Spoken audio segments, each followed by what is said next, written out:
राज technical blogs channel को like कर दें, शेयर करें और सब्सक्राइब करें। चलिए वीडियो को स्टार्ट करते हैं।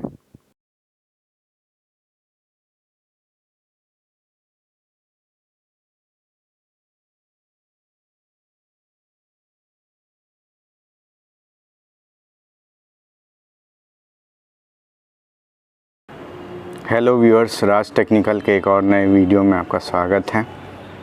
आज मैं आपको बताने वाला हूं कि सिविल इंडस्ट्री में, सिविल इंजीनियरिंग के इंडस्ट्री में देखिए, ये एक नमूना पेश मैं आपके सामने करने वाला हूं, ताकि आप भी घर बनवा चुके हैं तो आप इस तरह की गलती ना करें। ये देखिए, एक साइड पे मैं आया हूं, वहाँ पे ओनर ने अपने फर्स्ट फ्लोर के मकान के ऊपर 2-3 फ्लोर और बनवाना चाह रहे हैं, लेकिन उन्होंने फर्स्ट फ्लोर बनवाने के बाद गृह प्रवेश रखने के लिए या बेटी की शादी या बेटे की शादी रखने के लिए ये जो एक्स्ट्रा कॉलम जो निकला हुआ होता है, उसका कॉलम जड़ से ही साफ़ करवा दिया है। ये देख लीजिए, ये 6 रड का कॉलम है। ये कॉलम को देखिए नीचे से कटवा दिया गया है। कटवाने के बाद देखिए इसमें क्या मॉडिफिकेशन किया गया है। आप इस तरह के से अगर घर बनवा रहे हैं या बनवा चुके हैं तो ऊपर के हिस्से को आप कभी ना कटवाएं, ये जो निकला हुआ होता है। देखिए इस ओनर ने क्या किया है, यहाँ 2 रॉड हैं, यहाँ 2 रॉड हैं और यहाँ पे 3 रॉड हैं। इनको ज़मीन से ही सफ़ा चट करवा दिया है बिल्कुल। अब इस तरह का काम देखिए, ये हर पिलर में ही किया हुआ है, आप देख सकते हैं। देखिए यहाँ भी किया हुआ है, इस तरह से जड़ से साफ़ करवा दिया गया है और यहाँ भी वही स्थिति है। देखिए यहाँ भी इस तरह के नमूने ओनर से मैं गुजारिश करना चाहता हूँ कि अगर आप अपना घर बनवा चुके हैं और आप भी ये गलती करने जा रहे हैं कि आप अपने घर में ज़्यादा सुविधा करने के चक्कर में अगर ये रॉड कटवा देते हैं, उसके बाद फ्यूचर में आपको फर्स्ट फ्लोर के ऊपर अगर घर बनवाना का मन होता है तो आपको फिर यहाँ पर वेल्डिंग करानी पड़ेगी, जो आपको स्ट्रक्चरल डिज़ाइन का फॉल्ट हो जाएगा आपके घर में। अगर फ्यूचर में कभी भी अर्थक्वेक वगैरह आता है तो आप जहाँ से वेल्ड कराए होंगे ये सरिया वहीं से टूट जाएगा, क्योंकि ये नीचे से सिंगल लेंथ में आ रहा है और यहाँ पे आपने कट लगाने के बाद देखिए, और इसमें एक इंजीनियरिंग और की हुई है। ये 16 mm का रॉड है, देख लीजिए, और ये 12 mm का रॉड है। इस मकान का ओरिजिनल जो सरिया लगा हुआ है वो 16 mm का है, जो कि ये पूरा नीचे से आ रहा है। तो उन्होंने सोचा कि फर्स्ट फ्लोर बनवाने के बाद सेकंड फ्लोर में अब इनका मन हुआ है कि मैं 16 mm का छड़ ना लगवा के 12 mm का दूं। तो उन्होंने नीचे जड़ से कटवा के इसमें 12 mm का रॉड वेल्ड करवा दिया है बीच में। यहाँ पर जब ठेकेदार ने खुदाई की है तो यहाँ उन्हें 3 ठो रॉड और मिला है, जो कि 16 mm का है। तो ओरिजिनल 16 mm से इन्होंने 12 mm पर अपग्रेड किया है। अपग्रेड करने के लिए देखिए इन्होंने अपने छत के ये सीलिंग से ही इसे कटवा दिया है जड़ से। अब इन्हें वेल्डिंग करवाना पड़ेगा मजबूरी में इसमें, और फ्यूचर में अगर इसके ऊपर 2-3-4 फ्लोर और बनते हैं तो कभी तेज़ भूकंप के झटके आएंगे या कुछ भी आएंगे तो फ्रंट से अगर इनका सपोर्ट नहीं रहा, मान लीजिए नॉर्थ साउथ ईस्ट वेस्ट से अगर इनके घर नहीं सटा के बने हुए हैं और इनको सपोर्ट अच्छा नहीं मिलता है, तो इनका मकान क्या होगा, फर्स्ट फ्लोर तक तो सही खड़ा रहेगा जहाँ तक जॉइंट्स नहीं है, लेकिन जहाँ पर भी ये जॉइंट्स होंगे वहाँ से ये मकान इनका बेंड हो जाएगा। या बहुत बार आप देखे हैं कि मकान फ्रंट से उलट जाता है, तो इनका ग्राउंड लेवल से नहीं उल्टेगा, इनका सेकंड फ्लोर से ही बिल्डिंग यहाँ से जहाँ से इन्होंने वेल्डिंग किया होगा वहीं से ये स्ट्रक्चरल फॉल्ट हो जाएगा। ये स्ट्रक्चर फेलियर होने की वजह से इनका मकान सेकेंड फ्लोर से ही ऊपर से आगे की तरफ झुक जाएगा या बहुत तेज़ भूकंप के झटके आएंगे तो ये टूट जाएगा। तो आप अगर घर आप बनवा चुके हैं और थोड़ी सी आप अपनी सुविधा करना चाहते हैं, जैसे इस मकान मालिक से मैंने बात किया कि इन्होंने क्यों ये कटवा दिया, तो उन्होंने रीज़न बताया कि मैं अपने घर पे गृह प्रवेश रखना चाहता था, तो कोई छोटे बच्चे आएंगे छत पे गृह प्रवेश के फंक्शन में, तो उन्हें ये रॉड वगैरह रास्ते में गड़ ना जाए, चुभ ना जाए। तो उस सुविधा को बचाने के लिए उस टाइम इन्होंने ये ज़मीन से ही ये सरिये का कलम करवा दिया, ये ज़मीन से ही इन्होंने सरिया कटवा दिया। अब इनको आगे G+1 के बाद ऊपर सेकंड, थर्ड और फोर्थ फ्लोर बनवाना है। तो देखिए इनको वेल्डिंग कराने की नौबत आ जाएगी। और वेल्डिंग कराने के लिए भी देखिए यहाँ पर सरिया इतना लंबा, कम से कम 1-2 फीट छोड़ा हुआ होना चाहिए, निकला हुआ ज़मीन से। यहाँ ज़मीन से छोड़ा हुआ नहीं है, पूरा साफ़ ही इसको साफ़ कर दिया गया है, सफाचट। तो अगर आप इस तरह की गलती घर बनवाने के बाद अगर आप करते हैं तो आपको फ्यूचर में बहुत ज़्यादा प्रॉब्लम हो सकती है। प्रॉब्लम उनको ज़्यादा होगी जिनका घर रोड के एकदम फ्रंट एलिवेशन में है, जिनका आगे से मकान पर कोई सपोर्ट नहीं है दूसरे बिल्डिंग का। जैसे कि इस मकान के सामने एक सपोर्ट बिल्डिंग लगी हुई है, नॉर्थ में एक सपोर्ट बिल्डिंग है, इनके वेस्ट में एक सपोर्ट बिल्डिंग है और ईस्ट में इनकी कॉमन रास्ता है। तो अगर आप इस तरह की गलती करते हैं कि आप फर्स्ट फ्लोर बनवाने के बाद मेहमानों की सुविधा के लिए या गृह प्रवेश अगर आप घर में कर रहे हैं तो छोटे बच्चे आएंगे, उनके एक दिन के सुविधा करने के लिए आप अपना बहुत बड़ा नुकसान करा लेते हैं। देखिए ओनर से जब मैंने बात किया तो 16 mm का इसका ओरिजिनल कॉलम का सरिया दिया हुआ है, ये इस छत के लेवल से ही मिला के काट दिया गया है, हैक्सो ब्लेड से कटवा दिया गया है। और अब सोच रहे हैं कि 16 mm यहाँ तक आ गया है, उसके बाद यहाँ पे 12 mm हम जोड़ लेते हैं या 10 mm जोड़ लेते हैं और ऊपर सेकंड, थर्ड और फोर्थ फ्लोर बना लेते हैं। बात करने पे ये भी पता चला कि अब वो ये 6 छड़ वाला कॉन्फ़िगरेशन नहीं, अब सेकंड फ्लोर से वो चाहते हैं कि ये 4 छड़ वाला ही कॉन्फ़िगरेशन में ये ऊपर बनाए, जो कि इस मकान का लोड बेयर नहीं कर सकता है ये स्ट्रक्चर।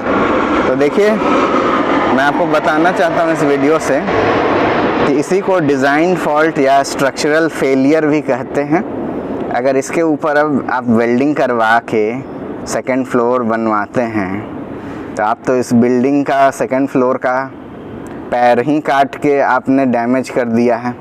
अब ये सिंगल सरिया आ नहीं रहा तो इसकी स्ट्रेंथ वो पहले वाली एक सिंगल पीस वाले सरिये जितनी नहीं रह जाएगी। वेल्डिंग जॉइंट्स यहाँ लगने के बाद भविष्य में कभी भी तेज़ हवा आती है या भूकंप के झटके आते हैं, आपका मकान हिलता है, तो फर्स्ट फ्लोर तक अगर सिंगल पीस पाइलिंग होती है तो ज़मीन के नीचे से फर्स्ट फ्लोर तक अगर सिंगल पीस में ये सरिया आ रहा है तो यहाँ तक कोई प्रॉब्लम नहीं आएगी। लेकिन सेकंड फ्लोर में इस तरह से जड़ से कटवाने के बाद आप वेल्ड करवाए हैं और आपके मकान के आगे कोई सपोर्ट नहीं है दूसरे मकान का, या पीछे में सपोर्ट नहीं है, या लेफ़्ट और राइट साइड में सपोर्ट नहीं होने की वजह से जब ये मकान हिलेगा तो हो सकता है कि ये इस जॉइंट्स के पास से झुक जाए, या बहुत तेज़ भूकंप के झटके आने के बाद ये जो रॉड सरिया लगा हुआ है ये जहाँ से वेल्ड होगा यहीं से ये टूट जाए और मकान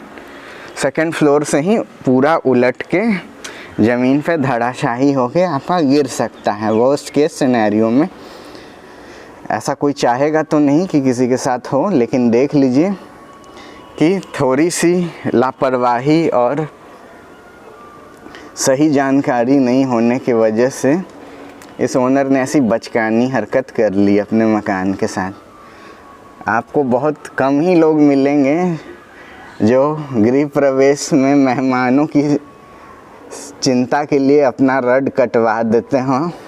आपको ऐसे कम ही बुद्धिमान लोग मिलेंगे, लेकिन इस कस्टमर के घर हम विज़िट किया है तो मैंने ये देखा है कि इन्होंने नीचे से ही सरिया कटवा दिया है। अब सेकंड फ्लोर इसके ऊपर वो बनाना चाह रहे हैं तो उन्हें परेशानी आ रही है कि कॉन्ट्रैक्टर जो हैं वो ये काम इतना झंझट का लेना नहीं चाह रहे हैं, उन्हें समय लग रहा है इन सब कामों को कराने का। तो अगर आप इस तरह की गलती अपने मकान में करने वाले हैं, फर्स्ट फ्लोर बनवाने के बाद अगर आपको ऐसा लगता है कि ये रॉड गृह प्रवेश में आए हुए मेहमानों को गड़ सकता है और उनकी सुविधा, एक रात की सुविधा और एक रात की पार्टी के सुविधा के लिए आप इसको जड़ से कटवा देते हैं, इस रॉड को ज़मीन से एकदम धड़ से अलग करवा देते हैं, तो ये आपके लिए फ्यूचर में जब आप इसके फर्स्ट फ्लोर के ऊपर सेकंड, थर्ड, फोर्थ फ्लोर बनाएंगे और इस रॉड में जॉइंट्स जब लगेंगे तो आपका स्ट्रक्चर फेलियर होने की भी खतरे आपको बढ़ जाएंगे। इस मकान में तो उतना खतरा नहीं है क्योंकि इनके नॉर्थ फेसिंग में एक बिल्डिंग है सपोर्ट में, वेस्ट में एक बिल्डिंग है और ईस्ट में भी एक बिल्डिंग है और पीछे साइड में भी इनका एक बिल्डिंग बना हुआ है, तो इनको चारों तरफ से सपोर्ट मिला हुआ है। अगर आप रोड पे फ्रंट एलिवेशन में अगर आप मकान बनवाते हैं जहाँ पर आगे सिर्फ रोड है, मकान का कोई पीछे आगे से सपोर्ट नहीं है, और अगर आप इस तरह से कटवा देंगे ये रॉड तो जहाँ से ये कटेगा ये रॉड और जहाँ से भी आप यहाँ वेल्ड मरवाएंगे, फ्यूचर में हो सकता है कि भूकंप के झटके आए या किसी भी वजह से इसकी वेल्डिंग अगर टूट जाती है, ये लोड बेयर नहीं कर पाता है क्योंकि भूकंप में ये शेक करेगा पूरा बिल्डिंग। ज़्यादा शेक किया तो भूकंप के झटके ये रॉड्स में नीचे से ट्रांसफ़र होंगे और जहाँ भी यहाँ पे ज़्यादा बेंट होगा या वेल्ड होगा वहाँ से वो बेंड हो जाएगा या वहाँ से वो वेल्डिंग टूट जाएगी, और एक बार नीचे से सरिया टूटा तो आपका मकान वहीं से झुक जाएगा या उलट भी सकता है। तो इस तरह की आप गलती बिल्कुल ना करें। और इसी वीडियो में आपको एक टिप भी बता देता हूँ कि अगर आप फ्यूचर में कभी घर बनवा रहे हैं नया, तो आप घर को अपने पड़ोस वाले, अगर आपका घर बन चुका है, जैसे देखिए इस साइट पर इनका घर बन चुका था पहले भी, तो इन्होंने क्या किया है कि मकान को ठीक इससे सटा के बना दिया है। सटा के मकान कभी नहीं बनवाएं। अब इनके साथ प्रॉब्लम ये हो रही है कि इस मकान के ग्राउंड फ्लोर के टॉयलेट से पानी लीकेज हो रहा है और ये नया मकान बना हुआ है, तो ये मकान सटा के बना देने की वजह से इनका जो पानी का जो लीकेज हो रहा है इनके दीवार में, वो इनके फर्स्ट वाले घर से सेकंड वाले घर में ये लीकेज ट्रांसफ़र हो रहा है। तो लीकेज ट्रांसफ़र से बचने के लिए मैंने आपको बताया है कि आप पिलर से जब भी दीवार खड़ा करें, इस कॉलम से दीवार खड़ा करें, तो दीवार खड़ा करने से पहले ये जो दूसरे की दीवार है उसके ऊपर एक पन्नी लगवा दें। पन्नी लगवा देने के बाद दीवार उठाने से जो फर्स्ट फ्लोर से जो सीलन या लीकेज इनकी कभी भी पाइप से होगी तो ये आपके घर में ट्रांसफ़र नहीं होगी। अब प्रॉब्लम इनका ये हो रहा है कि नीचे में इस मकान में पानी का लीकेज है, वो मकान वाले समझाने पर भी उसे ठीक नहीं करवा रहे हैं। तो प्रॉब्लम क्या आ रहा है कि उनको बार बार बोला जा रहा है कि अपना लीकेज आप ठीक कराइए, तब भी वो नहीं करा रहे हैं। और इस मकान के बीच 3 फीट का गैप कम से कम देना चाहिए। 3 फीट का भी अगर आप गैप नहीं दे सकते हैं तो कम से कम 2 फीट का दीजिए। 2 फीट भी नहीं दे सकते तो 1 फीट का गैप 2 मकान के बीच में ज़रूर दीजिए, ताकि 5 साल बाद अगर किसी दूसरे मकान से अगर पानी वगैरह की उनके दीवार के अंदर से लीकेज होती है तो ये आपके मकान में ट्रांसफ़र ना हो जाए ये लीकेज प्रॉब्लम। जैसे ये दोनों मकान देखिए सटे हुए हैं, सटा के बनाया हुआ है ये दोनों मकान। तो इस फर्स्ट मकान के इस दीवार से पानी का लीकेज आ रहा है, ये ओनर इसे बनवा नहीं रहे हैं, बदमाशी कर रहे हैं। तो ये सेकंड जो हमारे क्लाइंट का जो घर है उनके दीवार में नीचे में सीपेज आ रही है, लीकेज आ रही है। इस मकान के लीकेज और सीपेज की वजह से इनका मकान अब सीपेज और लीकेज की वजह से ख़राब हो रहा है। तो अगर आपको भविष्य में इस तरह के हेडेक को नहीं लेना है तो आप घर को सटा के मत बनवाइए। अगर पहला मकान बन चुका है तो आप अपना मकान थोड़ा सा हट के बनवाइए, 1 फीट छोड़ के बनवाइए, वो ज़्यादा अच्छा है। या 1 फीट भी नहीं छोड़ना चाहते हैं तो आप कम से कम तो 6 इंच छोड़िए, ताकि या 5-10 इंच भी छोड़ दीजिए अगर आपका उतना छोड़ने का मन नहीं है, ताकि भविष्य में कभी इस मकान से लीकेज आए तो ये आपके दीवारों में ट्रांसफ़र ना हो जाए, मतलब इनकी बीमारी आपके बिल्डिंग में ना लग जाए। दोनों में लीकेज होने की ये समस्या है कि पहले वाले में लीकेज है, वो ठीक करवा नहीं रहे हैं, और दूसरे वाला का मकान पहले वाले से सटा हुआ है, चिपका के बनाया हुआ है। तो पहले वाले का जो मकान का जो लीकेज सीपेज है वो दूसरे मकान में ट्रांसफ़र हो रहा है।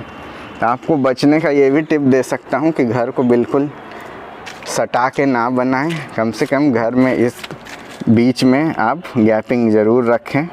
इस तरह से कुछ आप गैपिंग रख सकते हैं, मैं आपको दिखा देता हूँ। कुछ इस तरह से आप देखिए गैप रख सकते हैं। देखिए इस 2 मकान के बीच में 3 फीट का गैप है। इसको रखने का एक फ़ायदा ये भी होता है कि फ्यूचर में अगर एक मकान में लीकेज सीपेज हो तो दूसरे मकान में आपका लीकेज सीपेज नहीं आएगा। कुछ इस तरह से आप गैप रख सकते हैं, और बाद में कभी फ्यूचर में आप यहाँ से पाइप वगैरह की सर्विस वगैरह करना चाहते हैं, ड्रेन वगैरह क्लीन करवाना चाहते हैं, तो दोनों मकान के लिए अच्छा होता है, ताकि दोनों मकान के बीच में एक अच्छा जगह मेंटेन किया हुआ है, आपस में चिपका के नहीं बनाया हुआ है। तो यही था आज का वीडियो। अगर आपको मेरा ये वीडियो पसंद आता है तो मैं आपसे रिक्वेस्ट करता हूँ कि आप मेरे चैनल राज टेक्निकल व्लॉग्स को ज़्यादा से ज़्यादा लाइक करें, शेयर करें और मेरे चैनल को सब्सक्राइब कर लें। तब तक के लिए धन्यवाद। Please like, share and subscribe to my channel Raj Technical Vlogs for future updates.